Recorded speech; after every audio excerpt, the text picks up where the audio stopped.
Welcome to Anatomy and Physiology, Unit 1 in the Manual for Exploring Anatomy and Physiology in the Laboratory. This is a course for students in allied health sciences studying anatomy and physiology. So in the first semester, for the first lecture in this lab, we're basically introducing ourselves to the main concepts, to the main terms we use in anatomy. Now keep in mind, definition of anatomy is essentially how does our body have different structures, different organs, different cells, where they're arranged, what do they do, how do they work. So that's the anatomical part, naming the organs, naming the cells, naming the structures, and the actual function of these structures, of these organs throughout the body. How do they help the organism survive? How do they help us live as an organism? That's the physiology component. So together, when we study anatomy and physiology, we're studying the human body and what it's capable of and what it's doing. Now, before we can actually get deeper into our subject matter, let's keep in mind that we always have this proper anatomical position of a person, where essentially you will see this in all the anatomy atlases and all the illustrations in books and textbooks. And we're going to use these different directional terms, regional anatomy terms, and others to talk about this body. First externally, then more internally, naming the different organs and structures. And you'll see in the lab manual, we have all of these components and with nice illustrations to help you understand these concepts. Okay, so the first, for the directional terms, essentially, you're thinking about your proper anatomical position and you're saying to yourself, so what's anterior and posterior? These are opposites, right? When you see these arrows going like that. So anterior is the front of the body, posterior is the back of the body. Okay, again, so front and back. Now, using anatomical terms, we say anterior, the front, and posterior for the back. This could be referring to the entire body of the person or just a single organ, that's fine, doesn't matter, but you're using these terms like that. Then we have superior and inferior. Again, these are opposites. Always keep in mind we use these terms relative to each other. And so when we talk about the body, we say something in the body is superior, we're talking about this is in the upper portion of the body, and inferior means it's in the lower portion of the body. So like the head, neck area is obviously superior to other structures which are lower, and something that's inferior, lower, like ankles and feet, lower in the body. Again, superior and inferior. Ventral dorsal refers to, again, kind of similar to front and back, more used in neuroanatomical discussions and those about the brain or spinal cord. So not as commonly used, but we see them sometimes. When we say ventral, we're talking about essentially the frontal portion of the body, and dorsal refers to the back. Again, ventral refers to the front, dorsal refers to the back. Again, these terms are particularly useful when we talk about neuroanatomical terms, which we'll do later, much later in the course, but keep them in mind for now as well. And a few others, medial, lateral, again, very useful. Medial referring to the middle kind of portion of the body, and lateral referring to off to the sides. Right? So for instance, when you have the proper anatomical position, right? So the belly is obviously medial, right? Organs in the middle, and my elbows, my arms would be lateral to that, right? Off to the side. Again, keep in mind, these are all relative terms, right? So you don't say something is just lateral by itself or just medial, that doesn't make sense. It is in reference to something else. So when you're reading the textbook, when you're reading what the author says in the books of anatomy, you will see these terms used a lot and will help you to understand what they're talking about. And the last one, which happens to be the most difficult, unfortunately, for the students, but actually is fairly straightforward once you understand, kind of grasp the main meaning behind this. Proximal, distal, right? So referring only to either the upper or lower appendages, right? So our arms and legs. So when you're looking at the arm by itself, right, you can say, so whatever is on your arm that's closer to the trunk, closer to the body is proximal, like my shoulder, my biceps muscles here, right, the upper arm, that's proximal, and distal, like the fingers are further away at a distance of the body, so they're distal, right? So proximal, closer, further away from the body, distal. Same thing on the leg, right? Toes, feet, obviously distal, more proximal, closer, like the thigh area and the knee, and getting closer to the pelvis. Okay. Now, it would be hard to describe any kind of anatomical features without first learning about what is the proper way, scientific way to discuss them here using these regional anatomy terms. Now, there's quite a lot of these terms in the book, and overall, as you get more and more into the book and throughout the semester, we will be adding additional regional anatomy terms. Primarily, they discuss features on the external body. So you'll see the person, right, in the anatomical position, and on the outside, we can refer to all these features. So everyone knows the names of these structures, except now we just change these words to proper anatomical terms. So for instance, cephalic, first one refers to the head. These are, by the way, in no particular order, right? I just took them from the book, essentially. It's from our lab manual. So you can look at them, you can definitely learn more of these words. The more you know them, the easier and the more beneficial will be for you as you're studying anatomy for the 2 semesters of the course. So again, cephalic, also called cranial, right, refers to the head. It's better to keep the word cranial, only use it when you talk about actually internal components, and overall just the head is cephalic. Right? If you heard of the word like encephalitis, right, this is where this word comes from, basically referring to the head. Otic means ears, oto, O-T-O. Orbital refers to the eyes, like the orbits, the eyeball. Nasal obviously refers to the nose. Mental refers to the chin. Mental does not mean any kind of psychiatric mental illness, nothing like that. Mental in anatomy just refers to the chin, very simple. Buccal, B-U-C-C, refers to the cheeks. Okay, this could refer internally or externally to the soft tissue components of your face. Cervical refers to the neck, again, not to be confused with cervix in the uterus in the female. This is cervical just for the neck. Any part of the neck could be referred to the cervical. In reality, actually refers specifically to the vertebra, to the bones there. Now, we also have scapular. Scapular refers to the shoulder blades. And so when you see scapula, again, when we're going to talk about the actual skeletal system, you'll see the scapula, the bones. Here, again, you can just say the shoulder blades. In the back, right, the scapula. Obviously, always posterior. Occipital refers to the back of the head. Okay, just the back of the head, not the neck. Occipital, O-C-C, again, referring to really the skull bone there. So occipital bone. Brachial refers to the upper portion of the arm, or the arm in general, brachial, brachium. Carpal refers to the wrist, C-A-R-P, carpal. Okay, wrist, there are 8 little bones that make up the anatomy of the wrist in terms of the osteological components. So carpal, here we're just referring to wrist, carpal. Axillary refers to the armpit area. Axillary, very important anatomical area, is a lot of nerves and other critical blood vessels of the structures are located in the armpit. So axillary is going to be a word that we're going to be coming back to a lot. Keep this in mind. So axilla, axillary, A-X-I-L-L, refers to this region. Thoracic refers to the chest, right? Thoracic cavity, thorax. This is referring to the chest. So, right, keeping in mind what kind of organs we have there. Good idea, right, to always keep that sort of in your mind when you're thinking of specific regions of the body. Umbilical refers to the belly button or navel, right? Keeping in mind, right, coming from the umbilical cord, which connected the fetus to the mother during gestation.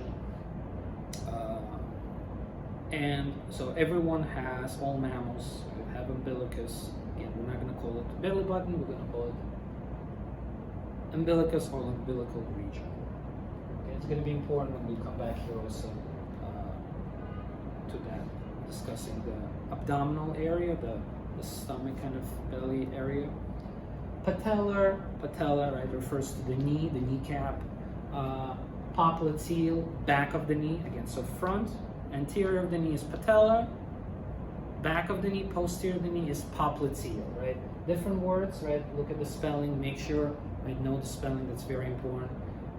Spell the words the right way the first time so that to avoid any kind of problems later on. Plantar refers to the bottom of your foot. Okay, you're planting your feet as you're walking, stepping down, plantar region, right? The sole of the foot. Okay, gluteal refers to the buttocks, right? So glutes, gluteal, right? Most students are familiar usually with this word. Again, note the spelling, make sure you're spelling correctly, right? This is referring also to the kind of muscles we have there, like gluteus maximus, which we'll be studying later this semester. And the last one is lumbar, like lower back, right? Essentially lumbar, when you think of that, again, this is a word referring to the bones, the vertebral bones protecting the spinal cord, but also, right, overall that lower back region could be thought of as the lumbar as well. And again, by no means this is a complete list. In the interest of time, I'm kind of limiting myself here, but make sure to look in the book, in the textbook, in the lab manual to learn more of these regional anatomy terms. It will help you understand the anatomy better and kind of be comfortable with seeing these words when the author mentions them in the book. Now, the next topic here for today is we have some organs in the body. They're located in very specific locations. We call these locations body cavities. So what that means is that in my body, in anyone's body, right, organs are not randomly arranged. They're not thrown about wherever they are. They are placed in very specific regions. Again, we call these body cavities. So you're thinking about like in surgery, autopsy, if you're removing someone's organs, that space left in the body would be the body cavity once the organs have been removed. Now, there's a lot of different body cavities. The three main ones we want to talk about today is the cranial cavity, thoracic cavity, and abdominal cavity, and also you can call it abdominal pelvic cavity. Cranial cavity, the simplest, talking about the skull, what's inside your skull here at the top in the cranium, that's the brain, right? Is there anything else in the cranial cavity besides the brain? Not really, right? There is some CSF, cerebrospinal fluid, that protects the brain, but it's an organ. The brain is the only one, right, that occupies all of that space there because we need that, right, to protect, right? We need the skull to protect the brain, right? And the brain is fairly large and takes up all of that, again, cranial cavity. When we go to thoracic cavity, right, remember thoracic was chest, right, and the thorax. So in the thoracic cavity, we have all those organs, the chest, so like the heart in the middle, the lungs on either side, right and left lung, different blood vessels, other structures that support the cardiovascular system and the pulmonary system within the thoracic area. Again, you don't have to worry about all those organs right now. Look in the book, look in the pictures, but start to get kind of familiar with where they are located. An abdominal cavity, the last one, right? Looking at the abdomen, everything below the breathing muscle, the diaphragm, right? So the diaphragm separates thoracic cavity above and abdominal cavity below. So in the abdomen, in the abdominal cavity, we have mostly digestive system organs.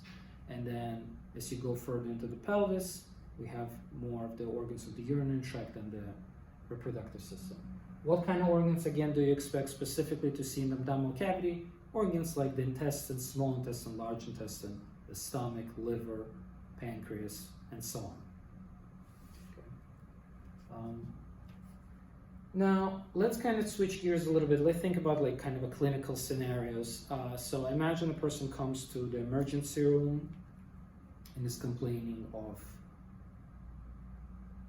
abdominal pain. Right? So they're holding in their belly and they say, "Doctor, my abdomen hurts or my stomach hurts."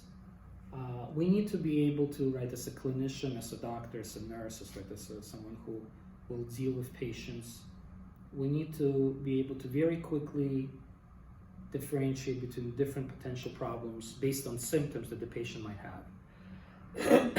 So we draw these tic-tac-toe, almost like squares on the abdomen, essentially, right? Visually kind of imagine it's imaginary lines. The center is the umbilicus, right? So that square is the umbilical region. Okay, and there's some things above it, some things below it, and on the sides. Now, all of these other squares can also be filled in. You'll see that in the book. But essentially, the most important ones we're going to be talking about today are these, very briefly, how you can sort of separate these different components of the abdomen. Again, it's not realistic to assume that exactly whatever you're thinking is here, that's how it's going to be, that's where the patient's problem is. So sometimes we have something called referred pain that can actually be indicative of an organ having an illness, completely different area for where the pain actually is, but that's okay. Again, for the purposes of this discussion, we're going to assume that essentially wherever the patient says that's where it hurts, that organ deeper under the skin behind it is where that illness is originating, right? Whether that's some kind of inflammation, infection, cancer, whatever that might be. So umbilical region, okay, very common, right? So the pain here, this could be pain dealing from anything from appendicitis to some kind of inflammation in the intestines. Very common pain now above it is epigastric pain, probably even more common. Epigastric, right, technically means above the stomach. Gastric means stomach, epi means above. So looking at this area, what kind of common problems we have here, this is often, could be something like heartburn, right? Acid reflux disease, when acid from the stomach goes up into the esophagus and starts to irritate the internal linings of the esophageal wall, which is not used to the acid and is not meant to deal with it.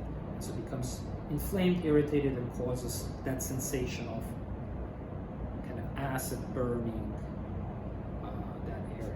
Okay, very common, again, epigastric pain. Again, could this pain potentially be referring to actually the cardiac pain of some kind of damage to the heart, or chest pain of something like a coronary event? Yes. Now, but more commonly, it's associated with some kind of a digestive system issue, again, found in this epigastric region. What about something below, right, going all the way down to the pubic region, also called hypogastric? So here, right, we're talking about this is area overlying the bladder, right? So different would be for the female and male. For the female, this could be referring to something like a urinary tract infection, some kind of urine problem, but also could be cramps or other menstrual related issues from the uterus, so the pain originating there because those organs are so close to the region. And again, for the male, probably more likely referring to some kind of overdistended bladder, maybe someone who wasn't urinating for a long time, things like that, right? Like maybe a hospitalized patient who needs a catheter, things like that. Okay, so pubic region, keep in mind what kind of organs are there, what's involved, and kind of helping you to assess the symptoms and the probable causes of the problem-based illness. And then also we have, again, right lumbar, left lumbar. Now you notice probably, you can say, why did I put the right and left here? That seems to be reversed, but that's because when you look at the patient, your right is their left. Right? So I'm looking at my patient, patient's head is here, this is the right side, this is their left side, right? So essentially, right lumbar. Remember, lumbar was in the lower back, that's how we usually think about it. But actually, we can even bring this kind of band all the way to the front. Sometimes it's helpful to kind of, in terms of the naming, and say what kind of problems we might have here, right? And again, these could be anything. This one, for instance, could be referring to even the liver, which is located more kind of above here, or some kind of other intestinal inflammation problems like that. Something like constipation, let's say, if the stool kind of is sort of stuck in that area. And left lumbar, again, very similar, referring to more likely intestinal problems, right? Something like the digestive tract. And the last, but not least, is keep in mind that when we look at anatomical images, it's a good idea to keep in mind that in order to see organs deep inside, right, when you're going through like a CAT scan or MRI machine in a clinical setting, or overall just looking at the images in the Human Anatomy Atlas or in any of our textbooks, you will see that the body essentially has been cut, right, into these different, through these imaginary lines. Okay, depending how the cut was made, different organs can be viewed there. So we have something called planes of section, or these cuts that I'm going to be referring them to as. And we have quite a lot of them, but three main ones are the most useful, whether in radiology, looking at images like MRI, CAT scan, X-rays, others, or in just plain looking at the images in the anatomy textbooks. And so we have coronal section, also called frontal section, transverse section, and sagittal section. All of these, by the way, I know some students have these questions often, kind of confused, but all of these sections refer to cutting the entire body, right? There's imaginary lines. We're not just cutting one organ or just one part of the body, it goes through the entire body. Make sure to look at the images in the book to help you identify them. Essentially, coronal section goes this way, so splits the body into anterior and posterior sections, right? So again, coronal, you cut the body this way, you can go a little bit into the front or to the back, but at the end, after you've made that cut, you split the body into anterior and posterior sections, right? And you can see all those organs like that, okay? Different sections like that are useful depending on what kind of organs you're looking for in the imaging studies. Transverse section refers to cuts like these, okay? Transverse. What that means is you're cutting the body into, splitting the body, or cutting the body into superior and inferior sections, right? So no matter where you're doing this, whether through the abdomen, through the chest, through the head, you're splitting the body into superior and inferior sections, right? That's transverse. And the last one, sagittal, also called mid-sagittal or parasagittal, depending on where you're doing this, essentially splits the body into right and left sections, right? So you're in the middle sagittal, so it's mid-sagittal, equally splits the body into right and left equal sections, or if you're parasagittal on the sides, again, it splits the body into right and left. Again, keep in mind how this will be useful in discussions of different organ systems. Take a look at all the illustrations in the lab manual and all the exercises to see how this works together.